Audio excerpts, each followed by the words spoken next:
Now, what we've talked a bit about outsourcing and what's happening with the economy. Jobs as architects, jobs as lawyers, high-tech jobs, engineer software, telecom people answer phones, potentially millions of jobs face being outsourced. And in countries like India and China, there's a large amount of capital, U.S. capital going to these countries to invest because they make greater profits there. What is the solution in the world economy? You talk about the global economy. If it's more profitable for capital to go to China and India to invest and make jobs there than in the United States. Philip? The reason why it's more profitable to go to those countries than this countries is a systematic overvaluation of the dollar since Franklin Roosevelt created the modern monetary system in 1945. 44. So you're suggesting we go back to gold? Yes, exactly. Okay.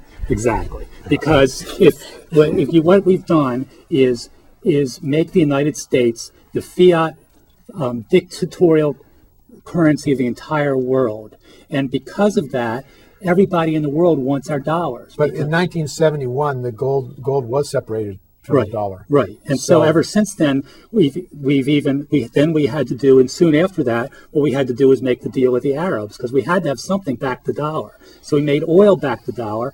We said we will support your countries we will support your regimes if you recycle your dollars in New York.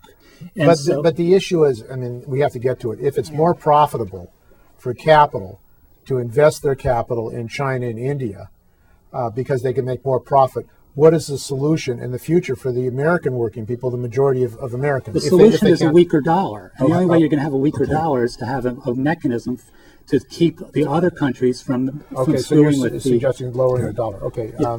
One of the solutions is permanent tax cuts, which my opponent opposes.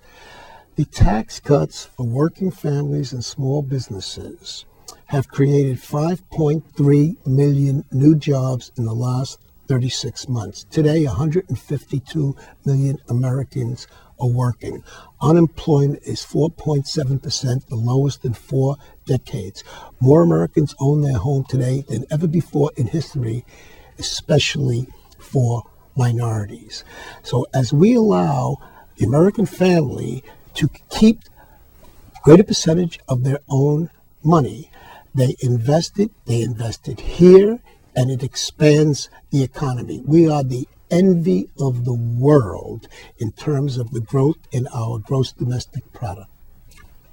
I'm so stunned because it's not that much money that you. I mean, I think I owe $6,000 or $4,000 in taxes. I can't do that much with $4,000. I can't provide health care and education and all those things on the amount of taxes that I'm actually not being taxed on. So I don't know where all this big amount of money is gonna come from. I think that's sort of specious. I actually think that we need a federal program like the WPA. So I think we need to reinvest in American jobs.